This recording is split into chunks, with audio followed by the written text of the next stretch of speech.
Doncs seguim. Disculpeu, però és que així sembla que estarem més còmodes les dues. Comencem amb aquesta conferència inaugural titulada Ferides obertes en les fronteres de l'Europa fortalesa, una anàlisi feminista i anticolonial. Tenim aquí per això a la Florencia Brizuela González. Muchas gracias, Florencia, por estar aquí, por haber aceptado esta invitación. La Florencia és doctora en Dret i Ciències Polítiques, és investigadora del Seminari de Filosofia i Gènere de la Universitat de Barcelona i és advocada de la red jurídica antiracista que es diu TIC-TAC, que vol dir Taller d'Intervencions Crítiques Transfeministes Antiracistes Combatives. I la Florència el que parlarà és de les fronteres, però no només de les fronteres com a espais físics, sinó com a espais sexuals, psicològics i espirituals que està present quan dos o més cultures es toquen, quan gent de diferents races ocupen un mateix territori. I el que ens proposa és reflexionar sobre les fronteres que existeixen en l'actualitat en un context com de violència colonial, capitalista i patriarcal. Doncs li passo la paraula a la Florencia. Tienes media hora. Sí, una hora me habían dicho. Sí, bueno, porque después haremos preguntas y después puede haber otro. Vale. Hola, buenas tardes. Muchas gracias por la invitación. Pues estoy muy contenta de estar aquí y también con gente que pues ha participado de tantas escuelas. Creo que será un buen lugar para debatir distintas cosas. Cuando pensé, bueno, primero me sabe súper mal porque pues podría haber hecho perfectamente la presentación en catalán, pero el internacional pensé que iba a ser un público internacional. Así que estuve mucho rato traduciendo cosas del catalán al castellano que las podría haber puesto directamente, pero bueno, me disculpo en ese sentido. Vale, cuando pensaba hablar de las heridas abiertas, pues en primer lugar es pensar, ¿no? Pues la propuesta que surge y las reflexiones que voy a compartir esta tarde vienen de un conocimiento conjunto y una praxis conjunta, ¿no? Pues tomando esta referencia de María Lugones dice que pues no va a pensar lo que no va a practicar, ¿no? María Lugones es era una feminista descolonial que ella propuso de hecho el término de feminismo descolonial, y un poco las reflexiones que voy a compartir vienen de un ámbito académico, de estudio académico, pero también de la praxis, ¿no? En la red jurídica antirracista nosotras pues, está situada en Barcelona y hacemos acompañamiento jurídico gratuito en extranjería a personas que están en situación administrativa irregular. Y lamentablemente desde el año pasado también hacemos acompañamiento a las mujeres que están presas en el CIE de Barcelona. El CIE abrió un módulo específico para mujeres y entonces hacemos acompañamiento jurídico y también social, material a las mujeres que están ahí, ¿no? Desde lo que va del año, pues acompañamos más o menos como a 50 mujeres, en el año y medio, que están internas, presas, ¿no? En el CIE, aunque bueno, jurídicamente se dice, ¿no? Que los CIE no son cárceles, pero que en la realidad pues, son peores que las cárceles, ¿no? Y entonces en este sentido pues trato de combinar estas dos cosas, una mirada más teórica académica, pero también con una praxis, ¿no? Esta es María Lugones y la presentación un poco toma una cita de Gloria Anzaldúa, que pues era un poco la presentación, ¿no? de cuando hablamos pues, de fronteras, ¿no? Que de fronteras podemos hablar de fronteras físicas, ¿no? Que son pues, estas líneas, ¿no? Que dividen los estados, naciones, y ella pensaba a partir de la frontera situada en México y Estados Unidos, ¿no? Pero ella también hablaba pues, de estos territorios fronterizos que son psicológicos, sexuales y espirituales que no son específicos del suroeste, ¿no? Y a mí quería empezar con una cita de ella, porque hablamos de la herida abierta, ¿no? Y ella dice, la frontera entre Estados Unidos y México es una herida abierta, donde el tercer mundo se araña contra el primero y sangra. Y antes de que se forme costra, vuelve la hemorragia. la savia vital de dos mundos que se funde para transformar un tercer país, una cultura de frontera, ¿no? Dice, las fronteras están diseñadas para definir los lugares que son seguros y que no lo son, para distinguir el nosotros del ellos. Una frontera es una línea divisoria, una fina raya a lo largo de un borde empinado, ¿no? Entonces piensa a partir de la frontera desde distintas dimensiones, ¿no? No solamente de una dimensión territorial, sino de una dimensión también simbólica, ¿no? Lo que significa la frontera. Y yo para hacer la ponencia de hoy tomé mucho y recomiendo mucho este libro que se llama Frontera y Ley, que es de una autora que se llama Harja Walia, que está en catalán el libro, y lo recomiendo mucho. Y ella habla que pues, las fronteras no son líneas físicas, no son líneas fijas ni estáticas, ¿no? Sino son regímenes productivos que generan y a la vez están generados por las relaciones sociales de dominación, ¿no? Y entonces en este sentido, estas tres autoras que yo tomo como referencia para hablar hoy hablan constantemente de distintas situaciones, ¿no?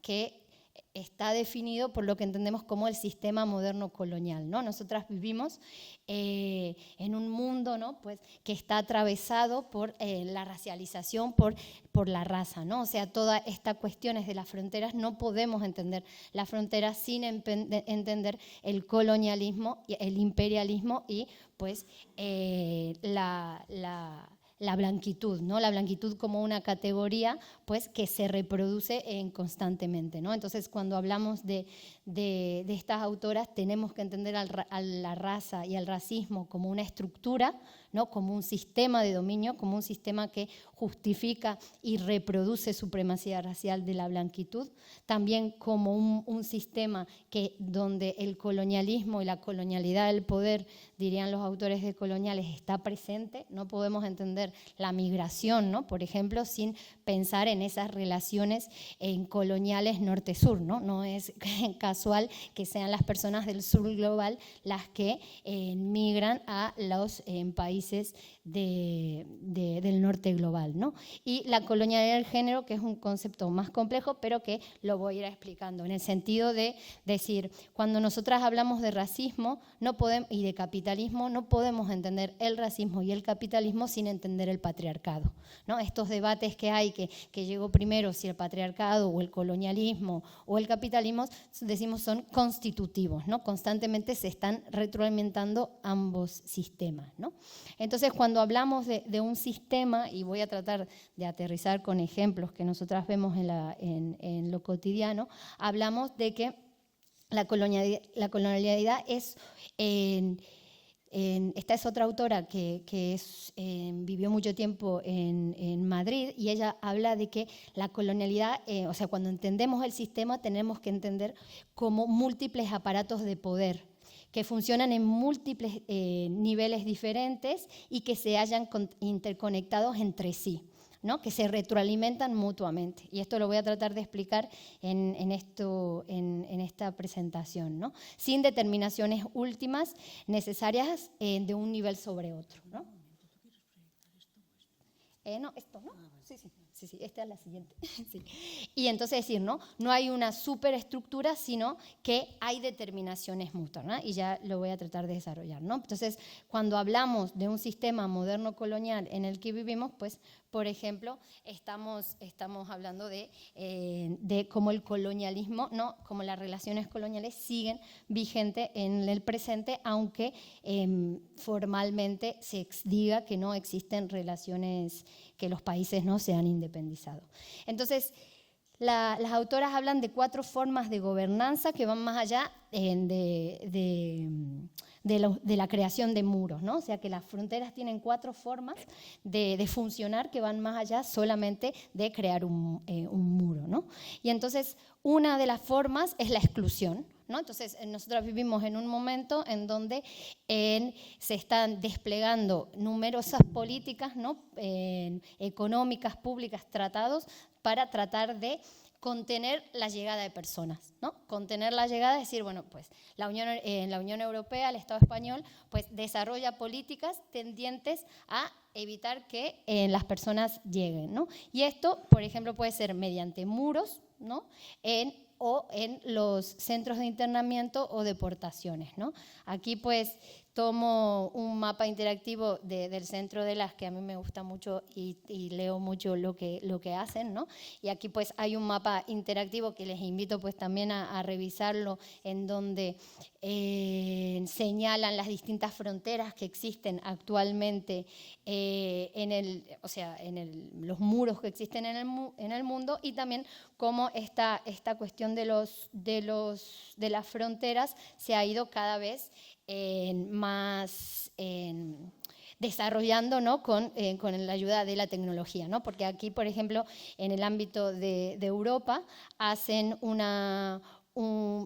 señalan los diferentes muros que hay, ¿no? Ya no existen solo muros físicos como terrestres, como existían antes, sino también muros marítimos, muros virtuales, ¿no? Como toda la tecnología, por ejemplo, se utiliza para evitar la entrada, y también, bueno, ¿no? Los acuerdos internacionales, como por ejemplo los tratados, como el espacio Schengen, ¿no? Entonces aquí pues vemos cómo con el paso del tiempo se fueron creando distintas geografías, ¿no? O sea, diferentes artefactos, dispositivos para evitar que las personas puedan llegar, en este caso, a Europa, ¿no? Y en este sentido, estas políticas son políticas, no se trata, ¿no? Pues de desastres naturales, de catástrofes, sino que son planes políticos y son políticas desarrolladas activamente por la Unión Europea y también por el Estado español, ¿no? Y en este sentido, cuando hablamos también de las responsabilidades políticas, ¿no? Pues, que existen, también a mí me parece importante, cuando hablamos de raza, de racialización, también pues en situar, ¿no? Quiénes son los responsables de las muertes y en la frontera y de las guerras, ¿no? Porque muchas veces vemos muchísimos cuerpos de personas que están muriendo en la frontera sur, pero pocas veces vemos quiénes son los responsables políticos, ¿no? de estas medidas, ¿no? Entonces, cuando hablamos también de una política, lo pensamos en términos económicos, ¿no? Y acá pues utilizo también informes que hacen pues del Centro de las, ¿no? Que el gasto militar, por ejemplo, se calculaba, ¿no? Que alcanzaría 75 millones de euros diarios, ¿no? en gasto militar, ¿no? También a nivel empresarial, ¿no? Por ejemplo, pues ahí se decía, ¿no? Que había 125 empresas de todo el mundo que han producido el material que ha sido exportado a los países del Mediterráneo, ¿no? Y también, bueno, pues esta es una foto que fue, la otra era la versión de la Unión Europea, esta es la versión estatal. Y pues aquí, bueno, cuando vino Javier Milei a reunirse, ¿no? con empresarios, y que, por ejemplo, había empresarios pues como de Indra, que Indra, por ejemplo, pues es una empresa que tiene bastante, bueno, pues seguramente ustedes saben más que yo, pero tienen bastante desarrollo económico en Cataluña, ¿no? O Banco Santander. Y en este sentido, pues vemos también cómo las diferentes empresas también tienen muchísimos contratos, ¿no? Pues estos 56 contratos para militarizar en la frontera sur, ¿no? Entonces acá, bueno, esta es una empresa de Indra, y aquí también como 44 instituciones financieras con sede en el Estado español, bueno, han recibido, pues, se han hecho más de 4.000 operaciones financieras, ¿no? O sea que hay una política económica, una clara política para militarizar las fronteras, y eso significa también un retroceso en las garantías y en los derechos de las personas que buscan asilo, ¿no? El PEMA, que yo no sé si saben, el Pacto Europeo de Migración y Asilo, también tiene pues muchísimas disposiciones que limitan aún más el derecho de asilo, ¿no? También las universidades, ¿no? Esto también, la universidad, por ejemplo, no solo la autónoma, no es que tenga especial con la autónoma, pero en general las universidades catalanas también tienen convenios y contratos, ¿no? Por ejemplo, con relación a Israel, para desarrollar tecnología, ¿no? O sea, cuando hablamos de un sistema, de estos dispositivos que decía Sirin, son estos distintos artefactos a través de los cuales esta industria, ¿no? Pues contra la migración y contra las personas que están refugiadas operan de distintas maneras, ¿no? Esto tiene un resultado, ¿no? Tiene un resultado que Caminando Fronteras, una ONG que trabaja en la frontera sur, dicen que en España durante el 2023 hubieron 6.618 personas que han muerto. El mar Mediterráneo es una de las fronteras más mortíferas del mundo, y que se calcula que 18 personas al día mueren intentando llegar. Esto en un contexto en donde estas cifras solo engloban lo que pasa en el mar Mediterráneo, ¿no? Y no toda la travesía de muchas personas que están intentando llegar de otros lugares, porque como saben, y acá creo que se va a desarrollar bastante, la externalización de las fronteras ha hecho que pues una persona que quiera llegar a Europa ahora mismo, pues el proceso empieza mucho antes, ¿no? Yo me acuerdo, yo nací en Salta, una ciudad que está al norte de Argentina, y Salta es muy pequeña y tiene pues un aeropuerto muy pequeñito. Y me acuerdo cuando intentaba venir a Barcelona, yo ya vivía aquí, cuando intentaba venir, el primer control migratorio lo tenía en Salta. En Salta ni siquiera podía llegar a Buenos Aires. En Salta no podía coger el avión si yo no acreditaba ante la chica que estaba ahí, que era una trabajadora de un aeropuerto, de una aerolínea, una chica salteña que estaba ahí, pues ella era la que realizaba el primer control migratorio, ¿no? para que yo pueda volver a mi casa, ¿no? Entonces, en ese sentido, como la externalización de la frontera, pues estas cifras son solo cifras de muerte y desapariciones en el mar Mediterráneo, ¿no? Y en este sentido, pues aquí también hay otros informes que se consideran, ¿no? Que en lo que va desde 1988 hay más de casi 17.000 personas que han muerto, ¿no? En frontera. Eso es relacionado con las fronteras. Después están los CIES, ¿no? Los CIES son centros de internamiento para extranjeros, hay en distintas partes del territorio, ¿no? Y en este sentido, pues a mí lo que me interesaba es también nombrar la cantidad de dinero que se invierte en el CIE, ¿no? El CIE, por ejemplo, el CIE nuevo de Algeciras tiene un coste de 26 millones de euros, ¿no? Y las reformas de los centros de internamientos del resto del territorio también, ¿no? Entonces, en este sentido, esta política, ¿no? Pues de persecución a la migración tiene un coste económico que no es coste, ¿no? Es inversión, porque pues son las mismas empresas generalmente que están relacionadas con otras inversiones, ¿no? Y también esto que a lo largo del 2023 2.000 personas extranjeras fueron ingresadas en el CIE, ¿no? Si pensamos la cantidad abismal de dinero que se dedica a estas cárceles para la respuesta que tienen, ¿no? Y de estas es bastante, o sea que no tiene sentido, ¿no? No tiene equilibrio. Y también que de estas 2.000 personas que fueron encerradas, la mitad de las personas más o menos fueron deportadas, ¿no? O sea, el CIE no es un mecanismo para deportar a las personas, ¿no? Porque la mayoría de las personas que son deportadas en el Estado español no son deportadas a través del CIE, ¿no? Pero sí es un instituto, ¿no? Es un dispositivo para generar miedo, para criminalizar a la población que se encuentra en situación administrativa irregular. Entonces, esa es una primera parte, ¿no? La exclusión. Hacemos muros, hacemos CIEs, hacemos deportaciones, y las deportaciones pues tienen un impacto muy grande, ¿no? En la vida de las personas, porque la deportación es a una persona que está, por ejemplo, nosotras en el acompañamiento que hacemos a los CIEs, la mayoría de las personas que están en un CIE, la mayoría de las mujeres que están encerradas en un CIE, son mujeres que llevan viviendo aquí muchísimo tiempo. No son personas que acaban de llegar, sino que son personas que tal vez llevan 6, 8 años, 10 años, mujeres que tienen hijos, que tienen su familia aquí. La semana pasada deportaron de manera irregular a una chica colombiana.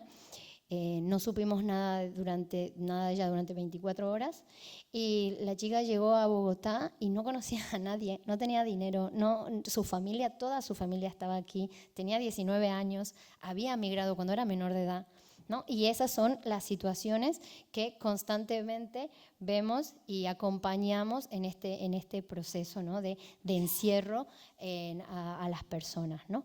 Después también la autora, que es Harja Walia, ella habla de la difusión territorial, ¿no? de la vigilancia, dice ella, biométrica y de las prácticas disciplinarias dentro del Estado, ¿no? Y de la deslocalización imperial más allá de las fronteras del Estado. Y esto es importante en el sentido, ¿no? Europa, o por ejemplo Estados Unidos, ¿no? Externaliza fronteras hasta Salta, por ejemplo en mi caso, y hay y entonces ahí hay una desresponsabilización, ¿no? Porque es como yo no tengo la culpa de lo que pasa en Libia, es Libia o Marruecos, ¿no? Con la masacre de Melilla, pero también hay prácticas disciplinantes que se dan dentro del Estado, ¿no? Y esto es importante pensar todas estas prácticas de disciplinamiento que las instituciones, que por ejemplo el Ayuntamiento de San Cugat, puede hacer a la propia vida de las personas que están aquí. Ese disciplinamiento que es no te empadrono,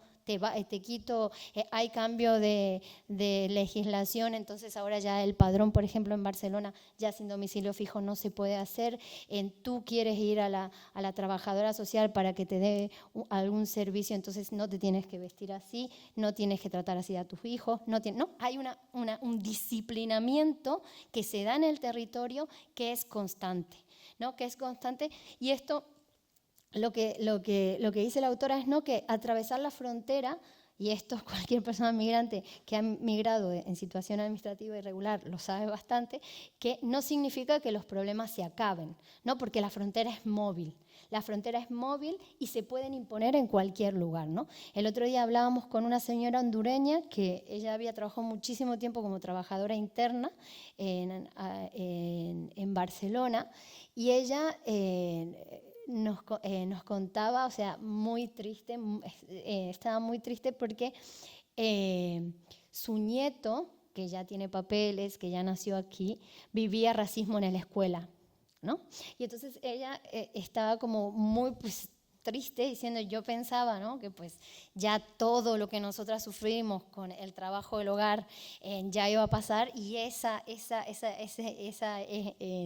herida racial, ¿no?, pues se traspasa a los propios nietos, ¿no? Entonces esta cuestión de que los problemas pues continúan, ¿no? Esta idea de, por ejemplo, ¿no?, de migración de segunda generación, ¿no? Aunque hayan nacido aquí y se hayan sociabilizado aquí, pues hay jóvenes que son considerados de segunda generación, no son considerados catalanes, ¿no?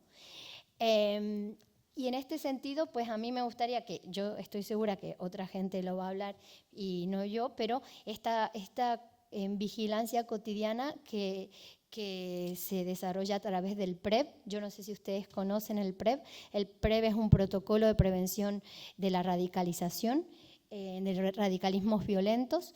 Es un nombre que ha ido cambiando, porque al principio solamente se nombraba de una manera que era para el radicalismo yihadista, después se acusó que era racista, y entonces se cambió su nombre, pero que en la actualidad pues se aplica al 80% de la juventud, de los niños jóvenes musulmanes, ¿no? Y este protocolo en principio se aplicaba solo para cárceles y centros de internamiento, y con el tiempo se fue expandiendo el protocolo, y el protocolo ahora se aplica, por ejemplo, en los institutos, ¿no? Entonces, en los institutos, pues si el profesorado ve que considera que hay indicios de radicalización, se activa un protocolo en donde pues interviene la policía para investigar a el niño, el joven, su comunidad, su familia, o sea, se activa un circuito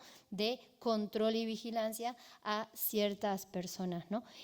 Sobre todo por sus prácticas religiosas, ¿no? Entonces hay un constante, ¿no?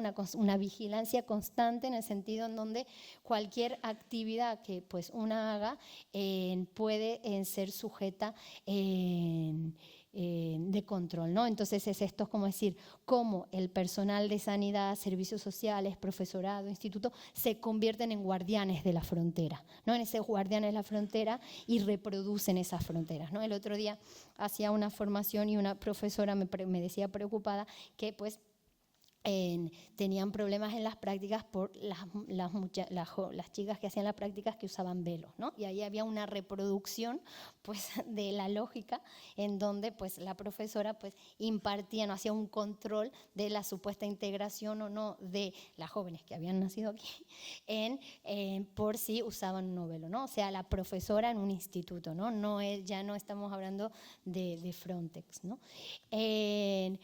Después hay una tercera dimensión que ella habla, que es la inclusión mercantilizada, se dice, ¿no? Y ella explica de cómo pues, la inclusión de migrantes y refugiados como trabajadores indocumentados o temporales están incorporados como una fuerza de trabajo deliberadamente debilitada, ¿no? Para garantizar la acumulación del capital, ¿no? Y en esto, si nosotras pensamos quiénes, esto salió una noticia ayer en el Público que decía, ¿no? Que pues había uno de estos bulos que circulan que las personas migrantes quitan el trabajo, ¿no? Y un informe decía que los salarios de las personas migrantes son un 39% inferiores que los del promedio en general, ¿no? Y que las ocupaciones que generalmente pues, desarrolla las personas migrantes son ocupaciones que las personas locales no quieren hacer, ¿no? Como el trabajo del hogar,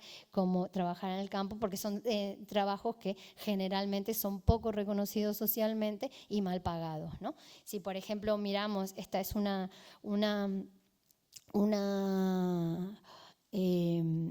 porcentaje de población ocupada del 2020 y la población extranjera mayoritariamente pues, trabaja en el ámbito del hogar y de los cuidados, ¿no? En la limpieza, también en la hostelería y en la construcción, ¿no? O sea, por ejemplo, solo un 9% de las personas migrantes trabajan en ámbitos desarrollan actividades profesionales, ¿no? Y aquí me parecía interesante este porcentaje, porque este porcentaje no solo habla, ¿no? Dice que los grados ocupacionales elementales comprendían 9%, ¿no? O sea, los extractos más de las ocupaciones menos remuneradas, el 9% personas de nacionalidad española, el 26% de las personas extranjeras y un 22% de personas con doble nacionalidad, ¿no? O sea, como decir eso de que aunque se adquiera la nacionalidad, la inserción en el ámbito laboral pues es muy complicada. Y aquí yo, para explicar un poco la diferenciación del género, como el impacto del género, estos son unos datos que no se ven bien, ya sé, pero lo que esta tabla muestra, que es información del Ayuntamiento de Barcelona, era que los salarios medios de los residentes de Barcelona en el 2021 se consideraban que era de un 32%, en 32.000 euros. Anuales. Pero cuando desglosaban entre hombres y mujer, se consideraba que las mujeres ganaban aproximadamente 29.000 euros anuales y los hombres 35.000 euros anuales, que es la brecha salarial que generalmente el feminismo señala de la dispar retribución, ¿no?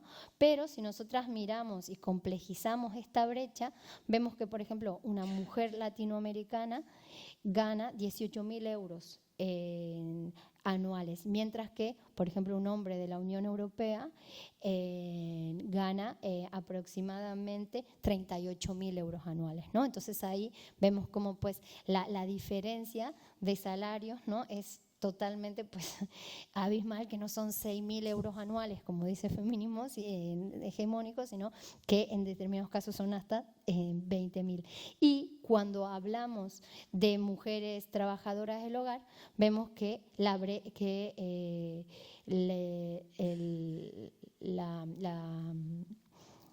retribución, ¿no?, es menos de 8.000 euros anuales, ¿no? Entonces aquí vemos cómo pues esta desigualdad, esta inclusión al mercado, es una inclusión al mercado totalmente explotada, ¿no?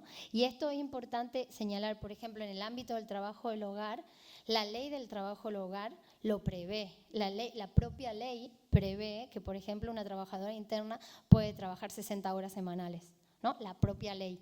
La ley dice son 40 horas obligatorias más 20 de libre disposición. O sea, la propia normativa prevé la esclavización pues, de las trabajadoras internas, ¿no? Sumado a la falta pues, de papeles y toda esta situación. Y por último, el control discursivo, dice la autora, ¿no? Y aquí a mí me parece bien interesante lo que ella plantea, porque ella dice que mientras frente a los discursos de la extrema derecha que buscan limitar la migración, la respuesta de las élites liberales ha sido desarrollar un proyecto empático de estos del Refugees Welcome, ¿no? Bienvenidos los refugiados. Y ella hace un análisis en la versión catalana, pues serían estas manifestaciones que se hicieron de Volem acollir, ¿no? Y esto ella plantea que es bien interesante. Ella dice en que pese a que se tratan de intenciones diferentes, ambas respuestas centran a los refugiados como sujetos miserables y en la raza blanca europea como el árbitro de la migración. Las respuestas de las élites liberales se centran en la benevolencia humanitaria y los europeos se materializan como los salvadores, mientras que los refugiados cargan en la espalda la expectativa europea de que deben ser agradecidos y adaptarse al orden social racial y a los recados capitalistas, ¿no? Es decir, cómo estas propuestas que parten de un humanismo pues, bien intencionado, reproducen las lógicas que están dentro del proyecto moderno y colonial, ¿no? O sea, entonces ella propone que tenemos que dejar de pensar en el humanismo para empezar a comenzar a hablar de reparación y de restitución, ¿no? En el sentido de cómo podemos conjuntamente cuestionar el orden actual de la situación, ¿no? Y en este sentido, pues otra cuestión discursiva que está bastante presente, que yo no sé si aquí también pues lo comentan o han salido en algunas escuelas, que es esta idea de la interculturalidad como un modelo de convivencia, ¿no? La interculturalidad como un modelo de convivencia muchas veces lo que hace es que las comunidades racializadas sean leídas como las portadoras de la diferencia, ¿no? Hay una mirada esencialista de la cultura, ¿no? Entonces, yo doy bastantes formaciones en interculturalidad y la gente sensibilizada en interculturalidad viene muchas veces pensando que el otro cultural es un otro esencial, ¿no? Es un otro totalmente diferente a mí, ¿no? Sino entonces yo cómo manejo esa diferencia abismal cultural, ¿no? El otro día había en una situación, alguien me decía que tenían en una clase que estábamos dando que tenía un problema de impuntualidad, ¿no? Que las personas de determinada nacionalidad llegaban constantemente tarde, ¿no? Y entonces que nadie se atrevía a preguntarles por qué llegaban tarde, ¿no? Sino que era por su cultura, ¿no? Porque su cultura hace que lleguen tarde, ¿no? Y entonces son situaciones concretas que la gente tiene que debatir, ¿no? Entonces la conclusión que se había llegado era como que hay una noción diferente del tiempo en determinadas culturas y entonces que por esa noción diferente del tiempo, pues esas personas llegaban tarde, ¿no? Y entonces yo les pregunté y alguien les pregunta por qué llegan tarde. Y me dijo, no, porque ¿cómo le vamos a preguntar? Es racista. Y yo, pero si ustedes comienzan a las 9 y la gente está llegando a 9:20 siempre, pues tal vez les pasa algo que... Y entonces había una lectura del otro, y yo le decía, pero esa gente toma aviones, toma el metro, toma un tren, o sea, sabe, todas sabemos, o sea, es cierto que hay un significado cultural del tiempo. O sea, si yo voy a Argentina, me invitan a un cumpleaños a las 10 de la tarde, a las 10 de la noche, si yo llego a las 10 de la noche, le hago una maldad a la persona, porque siempre es llegar una hora tarde, porque la persona sigue arreglando las cosas y se asume que llegamos una hora tarde. Si aquí pues me invitan no sé, me voy a otro lugar donde la gente es más puntual y está previsto que tenés que llegar 15 minutos antes, más tarde llegas. O sea que obviamente que hay usos y costumbres pues con relación al tiempo, porque el tiempo es bastante relativo, ¿no? Pero había una lectura del otro como un otro totalmente impenetrable, ¿no? Como si pues nosotras, las que hemos migrado, viviríamos de acuerdo a determinadas pautas que son totalmente ajenas a las locales, ¿no? Entonces, las perspectivas interculturales muchas veces esencializan las culturas, ¿no? Esencializan en considerar que el otro solo es un producto cultural y vela muchos aspectos relacionados con el racismo estructural, ¿no? Y también hay una cuestión complicada de estas perspectivas de defender la inocencia del otro pobre migrante que tenemos que salvar, que es que muchas veces pues no son inocentes, ¿no? O sea, apelar a la inocencia de muchas personas es deshumanizarla, porque pues nosotros nunca diríamos que en Cataluña toda la gente es buena, bondadosa y respetuosa, ¿no? Pues hay gente buena, gente mala, como en todos lados, ¿no? Y entonces esta cuestión de hacer depender la ayuda o la posibilidad de la vida pensando que somos inocentes, que somos buenas personas, también es una manera de deshumanizar a las personas. No sé si me explico, ¿no? Y entonces y en este sentido, estas autoras que yo les traigo hoy tienden a mirar no tanto a la inocencia de las personas, sino a desmontar los procesos de criminalización. O sea, cómo desmontamos esos procesos, esas fronteras, ese modelo, proyecto moderno colonial que reproduce muerte, que no permita que las comunidades se reproduzcan, ¿no? Y ya para terminar de una manera pues optimista y no pues muy pesimista, yo creo que también hay una cuestión de la solidaridad y del tejido colectivo que pese que la realidad sea adversa y sea muy difícil, pues se tejen redes, siempre se han tejido y ahora son más importantes que nunca, de solidaridad, ¿no? De solidaridad y de apoyo mutuo y de apoyo a responder a las distintas formas de violencia, ¿no? Por ejemplo, en esa deportación irregular que hubo ante la impotencia de que pues no sabíamos qué le había pasado a esta chica de 19 años, pues pudimos tejer una red de solidaridad que en el territorio que en Bogotá pudiera recibirla y pudiera acoger ahí, ¿no? Y esa posibilidad también de en 24 horas nosotras también tener la capacidad de responder y de dar una solución a ella, bueno, una solución no, porque todavía no logramos que pueda volver, pero por lo menos que no esté ahí más vulnerable de lo que ya se encontraba, era una articulación, ¿no? Y la materialidad, por ejemplo, nosotras pues todo el trabajo que hacemos, no recibimos fondos públicos ni del Estado, pero recibimos como mucha gente se organiza para permitir que nosotras podamos pues pagar los viajes, dejarles dinero a las chicas, o sea, como que hay toda una red, una articulación de respuestas que hay que fortalecer, ¿no? O sea, como que esta idea de que Angela Davis dice que la esperanza pues hay que trabajarla con disciplina, ¿no? Con disciplina activista, con disciplina de hacer cosas y ¿no? Como comentaban de pues estos 40 años de continuar haciendo, aunque el panorama y el contexto se vea bastante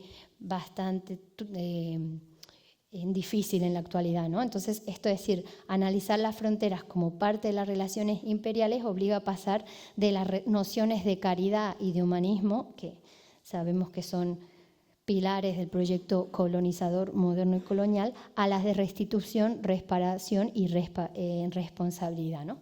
Y entonces cierro con una cita pues, de la propia Gloria Anzaldúa que ella dice, ¿no? Para sobrevivir en las fronteras debe vivir sin fronteras, ser cruce de caminos. Gracias.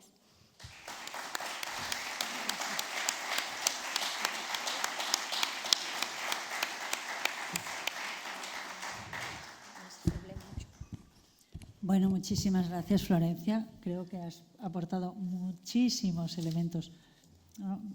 como nuevos, como otras miradas, que nos van a ir muy bien para hablar a lo largo del curso. Abrimos ahora un turno de palabras no muy largo, pero si alguien quiere hacer una pregunta. Muy bien. Dagós es el ponente de mañana, por la mañana, el primero, pero ya se va a estrenar ahora. Buenas tardes a todas y a todos. Muchas felicidades. Me ha llegado al alma, ¿no?, lo que ha dicho, porque soy migrante, ¿no? Antes de hacer la pregunta, quería compartir una experiencia personal, una cosa que me pasó hace 2 años. En Portugal estaba de Erasmus ahí en el marco de crisis doctoral, en el Centro de Estudios Africanos de la ciudad de Porto, de la Universidad de Porto. Y un día que estaba con unos amigos y hay uno, español de la isla de mi universidad, que dijo, que me presentó a una amiga suya y me dijo, es que él está haciendo la tesis doctoral.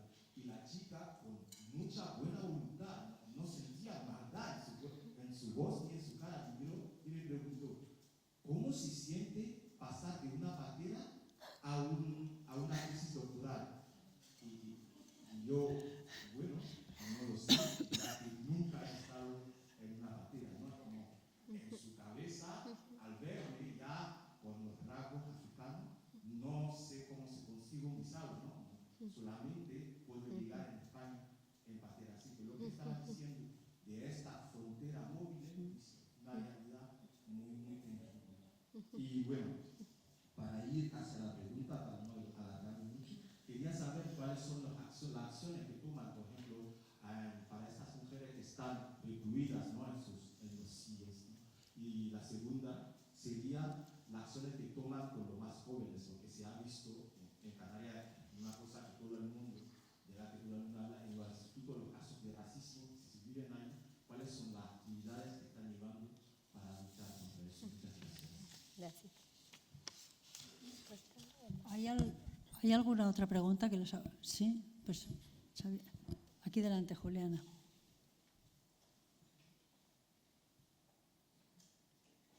Gràcies. Molt interessant la ponència i penso que sí que donarà molt pel debat. Jo tinc dos qüestions per veure què opines tu i si algú més vol intervenir. La primera qüestió és sobre les fronteres i el que tu has parlat moltes vegades, que sense anomenar-ho has parlat de les fronteres mentals, perquè n'has dit les fronteres sexuals, psicològiques,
Alguna altra?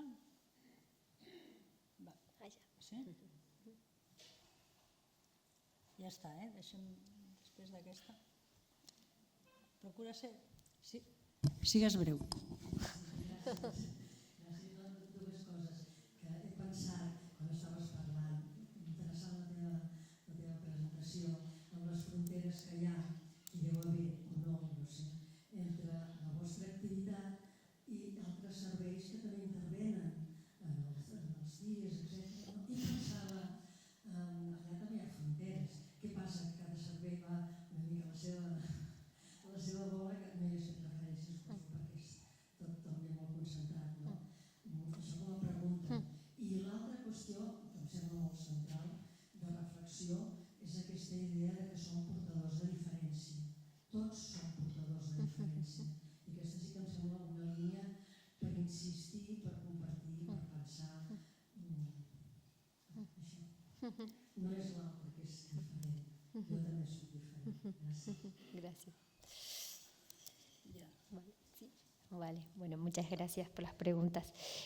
Con relación al trabajo con las mujeres migrantes, por ejemplo, que están encerradas en el CIE, nosotras lo que hacemos es hacer acompañamiento jurídico, y cuando también hablábamos de un sistema, el sistema es bastante complicado, ¿no? Porque muchas veces las mujeres son detenidas en distintas partes del Estado español, o sea, no es solo de Cataluña, ¿no? Entonces, por ejemplo, puede ser que una mujer esté en Valencia y la inician el proceso o la tienen ahí y la traen para aquí, y entonces el trabajo, el apoyo legal es o insistir con los abogados oficios, porque muchas veces los abogados oficios tienen muchos casos, reciben muchas cosas, la persona está en Barcelona y entonces hay una distancia física que no insisten tanto, ¿no? en el trabajo. Entonces es insistir con los abogados, o tal vez, y cuando los abogados o cuando llegamos a situaciones como un poco límites,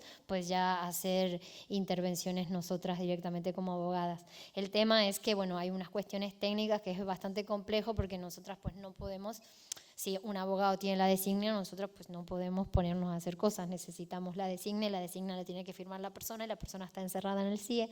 O sea, hay unas cuestiones de obstáculos, ¿no?, materiales constantes que imposibilitan muchas veces el contacto con las mujeres, para una asistencia jurídica incluso, ¿no? Porque claro, desde el CIE hay muchísima reticencia a nuestro trabajo, ¿no? Porque de alguna manera los CIE son espacios que son bastante opacos, ¿no? Y entonces, y donde sistemáticamente hay vulneraciones de derechos, y entonces nuestra presencia, ¿no?, estar ahí es una presencia que genera incomodidad. Entonces con las mujeres depende de la situación, si logran, si salen, si no son deportadas, si viven en Barcelona, también les ayudamos o las acompañamos con los trámites en temas de extranjería para regularizar su situación si es posible, y también todo el apoyo material, ¿no?, y económico. De muchas veces salen, por ejemplo,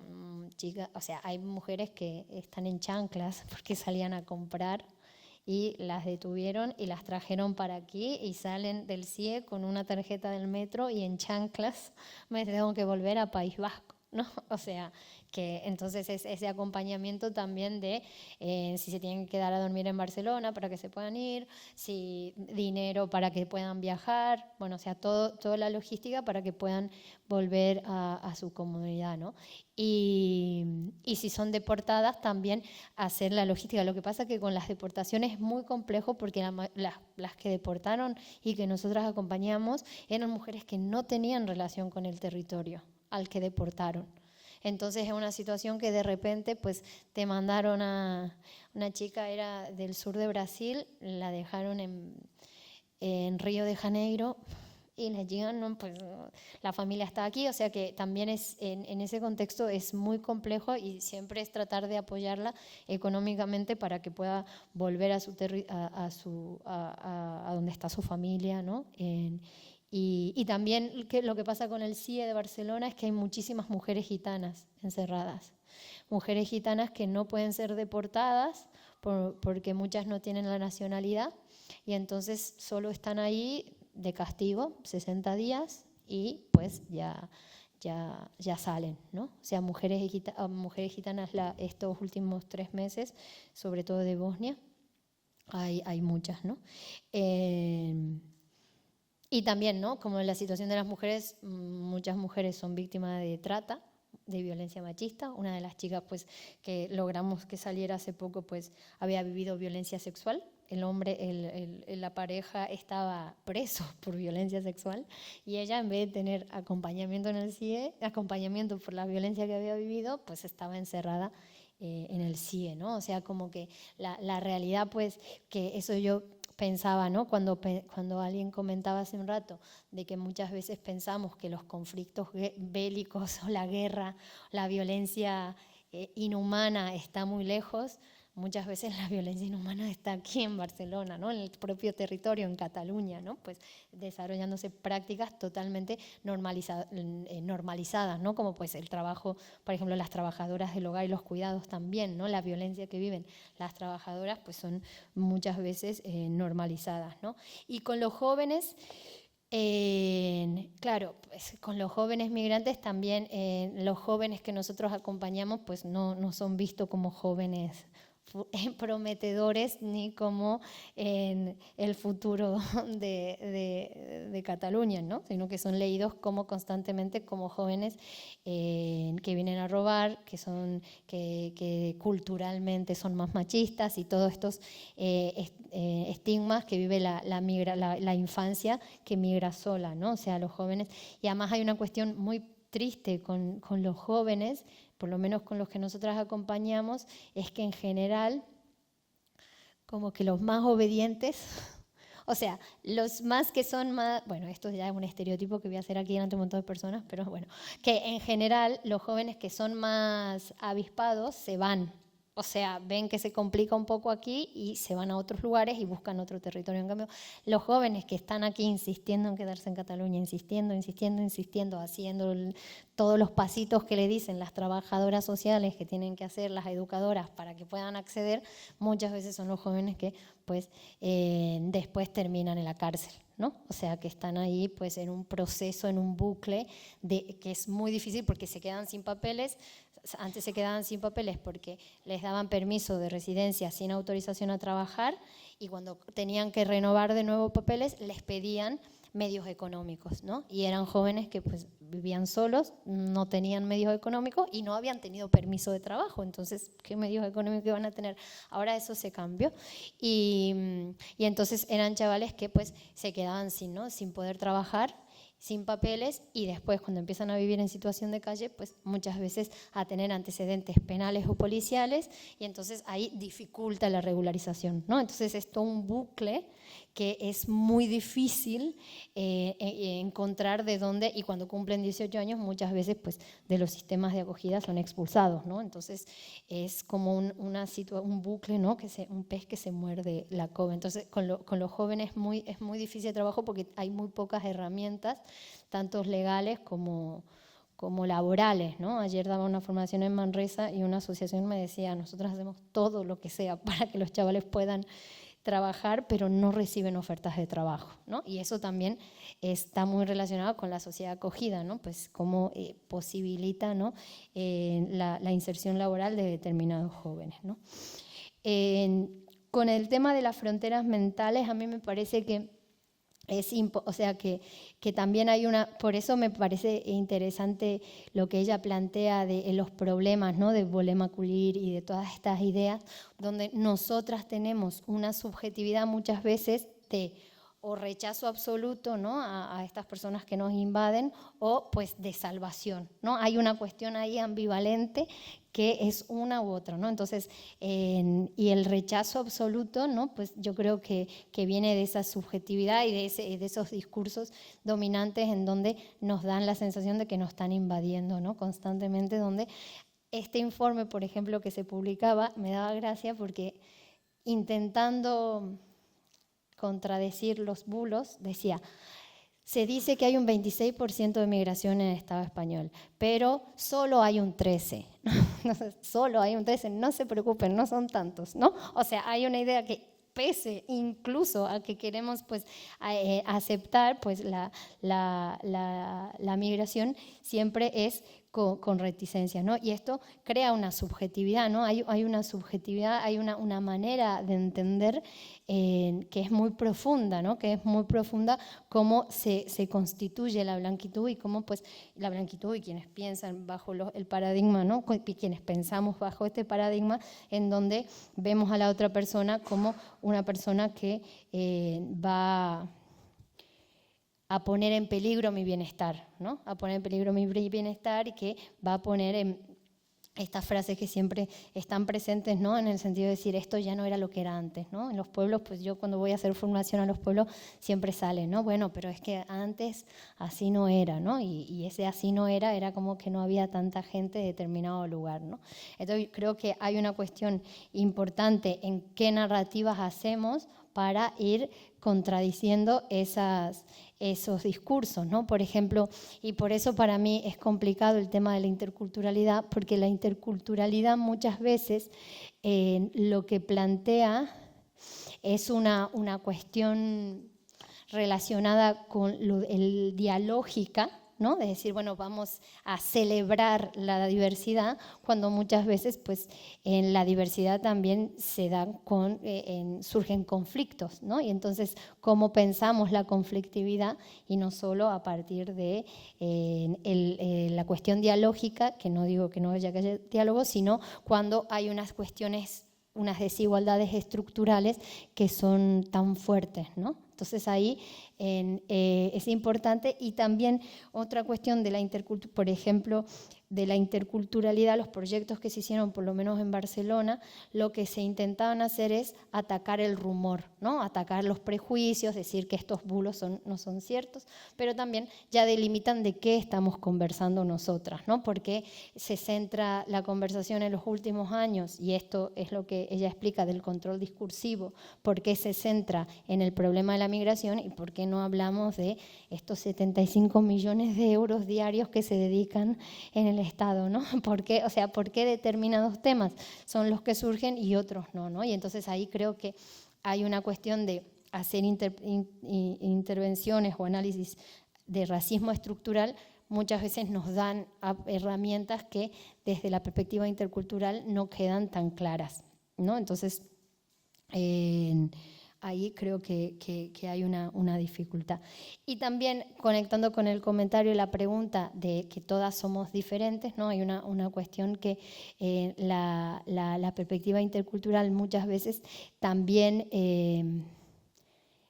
plantea, ¿no? La dificultad de hablar de las culturas ajenas, pero no de la propia, ¿no? O sea, yo para provocar siempre pues en las clases que tengo que dar a profesionales les pregunto, ¿no? Bueno, pues vamos a hacer acá un consenso de las 3 características que definen a la catalanidad, ¿no? Solo 3 características de los catalanes. Y claro, pues hay unos debates que nadie se pone de acuerdo, ¿no? Porque es como, y porque es lógico que no nos pongamos de acuerdo, porque quién es, o sea, yo pues puedo decir característica de pues, donde yo nací. Había, ¿no? Una vez que me parecía muy divertido porque había gente que decía, somos personas de mar, y otro decía, no, somos de montaña, ¿no? Y era como, claro, claramente, porque pues el contexto en el donde uno nace, pues, y pueden ser las dos, ¿no? También, o sea, como que, entonces, cuando nosotras entendemos las disputas culturales o de poder que hay en nuestros territorios,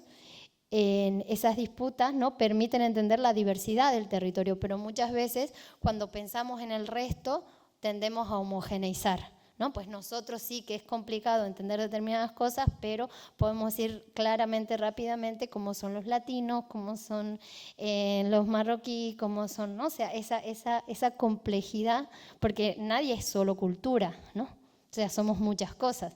O sea, yo un día estaba enfadada, volví a mi casa y vivía con una amiga y me decía, yo estaba enfadada y me dice, porque había tenido un problema de trabajo, me dice, ¿qué, te regañó porque eras migrante? Y yo, no, porque llegué tarde. O sea, por cualquier otra cosa, ¿no? Porque no solo la vida de una persona que ha migrado está atravesada por ahí, ¿no? Y yo creo que estas aproximaciones esencialistas muchas veces de la cultura terminan afianzando eso que quieren contradecir, ¿no? O que quieren poner en duda, ¿no? O un amigo mío, pues, de Senegal, ¿no? Uno me abrazaba mucho y me decía, yo le decía, ay, no me abraces tanto, no seas pesado. Y me dice, no, pero mi cultura es así. Y otro de mis amigos, también de Senegal, no toca a las mujeres, ¿no? Y yo era como, ay, a ver, deja de poner ejemplos culturales porque los dos habían nacido en la misma ciudad, ¿no? Entonces, ¿cuál era el legítimo, no? Los dos, ¿no? Porque existe la contradicción, ¿no?